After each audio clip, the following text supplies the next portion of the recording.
欢迎来到巴巴娱乐呀频道，请订阅频道，所以大家不要错过当天最热门的新闻。我们今天的时事通讯包括以下内容：沉香如屑，糖分超标，剧情甜到发齁，杨紫诚意喜提年度最佳荧幕 CP。北京大妞杨紫的高质量代表作《沉香如屑》话题不断，几乎每天都能有一个新的名场面冲上热搜。凭借扎实的演技，杨紫不仅演活了原著中的女主颜淡，还狠狠打了群嘲观众的脸。该剧尽管在豆瓣上只拿到了 5.9 的分数，但仍然没能阻止大家对她的喜爱。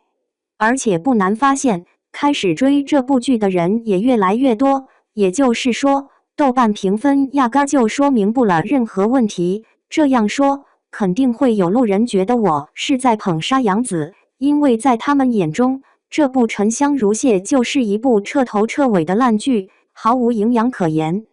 非要这么认为的话，只能说你太肤浅了。仅用前几集的内容就评价一整部剧的好坏，无疑是在自欺欺人。更有甚者认为该剧就是给15岁以下小朋友看的电视剧，没有任何一个情节禁得住推敲，不是在撒糖就是在搞笑，毫无营养可言。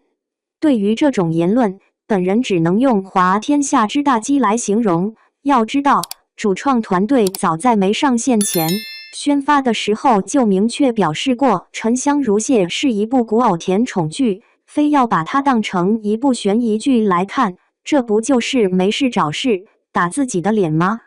更何况，超过 80% 以上的观众都是为了磕糖而来的，在这一点上，杨紫跟诚意的出彩表现确实不负众望，所以今天就跟大家来聊聊《沉香如屑》中的甜宠名场面。在仙魔大战当中，帝君应渊不幸中了无妄之火，导致双目失明，没有任何解药。杨紫饰演的颜淡看在眼里，痛在心中。不过也正是因为这次劫难为二人创造出了一个二人世界，应渊天真的认为把自己困在的牙神树上就可以瞒过所有人。但他万万没有想到，颜淡是第一个知道此事的人。不过导演并没有像其他偶像剧一样非常俗套的让男女主偶遇，而是安排二人用了一种谁都不会想到的方式相见。看到被捆在树上的应渊后，颜淡一直都在强忍眼泪，毒火攻心。应渊第一个想到的是颜淡的样板戏排得怎么样了，脑子里想的全部都是《创世英雄传》这出戏。看到面前一头白发的帝君，颜淡最终还是没能忍住，瞬间崩溃大哭。这段虐心情节会令人不禁想起周星驰的代表作《大话西游》中至尊宝跟紫霞仙子的名场面。尽管两部作品讲述的故事不一样，但男女主彼此之间的情感同样虐人。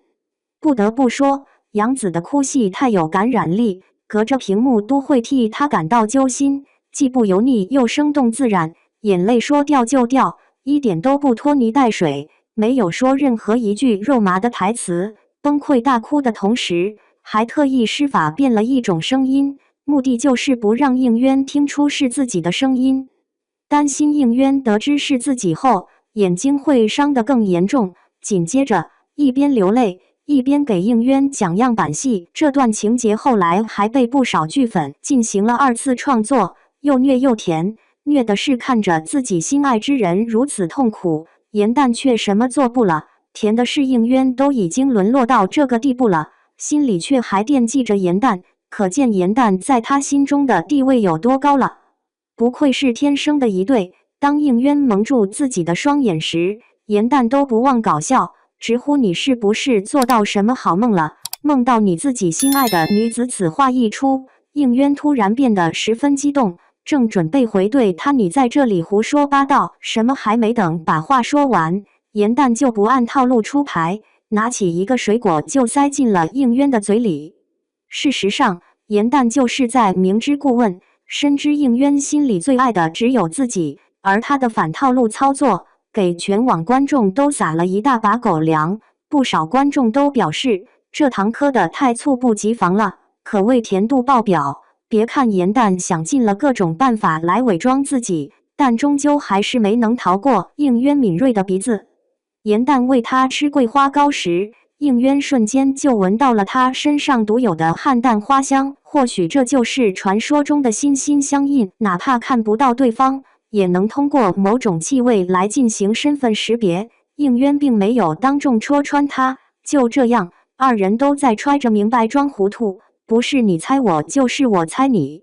但甜了还没2分钟，应渊就妒火攻心。此时严旦不惜冒着生命危险，二话不说，直接冲上去一把抱住了应渊。无论对方说什么，他都不肯松手。这段情节确实太虐了，尤其是严旦吐血的那一瞬间，看哭了所有屏幕前的观众。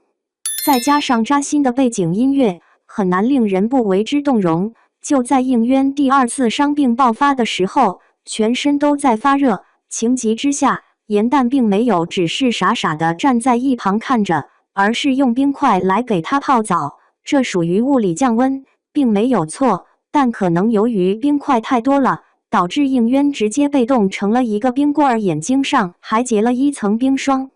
这时候的严旦不再像之前一样金句频出，动不动就将其称之为小人帝君翻归新人，而是用自己的体温来帮助应渊解冻。做这个动作之前，还有一丝犹豫，小碎步前前后后挪了好几次，最后用手轻轻扶起了应渊的脸。此时呈现出来的画风不是一般的唯美，唯美的逆光镜头，甜宠气息更是扑面而来。果然功夫不负有心人，吹到一半的时候，应渊一把抓住了严旦的右手，随后就吻了上去。就连严旦都没想到，应渊醒来后第一件事居然会亲吻自己，但这时候后悔已经晚了，于是就是图榜热搜的盆浴之吻。严旦不光温暖了应渊的内心，还让他放下了所有来自仙界的包袱和戒备。吻完之后，还一本正经地问他嘴唇上为何有伤，明明是自己咬破人家，还装作什么都不知道。不经意间，搞得严旦十分被动。后来一起荡秋千的场景画面，糖分超标，被不少网友截图当成了手机屏保。这一刻，所有观众都希望时间可以停止，让二人永远都停留在这美好的一刻。仙魔大战让应渊中了九尾蛇的毒，但好在九尾蛇的毒让他品尝到了爱情中的甜蜜。还有就是严旦为他们的小屋起了一个非常搞笑的名字，号称狗蛋居，谐音就是狗蛋居。其实这是导演隐藏的一个细节彩蛋，因为在后续的剧情中，通过梦境可以得知严旦跟应渊的爱情结晶，小名就叫狗蛋。为了给他过生日，严旦别出心裁，送了他一个全网独一无二的豪华版棺材。正当应渊阻止严旦飞扑过来时，不料失去了法力，再看严旦直接压在了他的身上，两口子躺在一起，画面又搞笑又甜蜜。类型这样的甜宠名场面还有很多，比方说互撕眉毛、屏风之吻，都是典型的例子。二人只要同框出现，势必就会上演一出好戏，有笑有泪，有甜有虐，每集剧情都能带给观众很多不同的感悟。杨紫诚意喜提年度最佳荧幕 CP。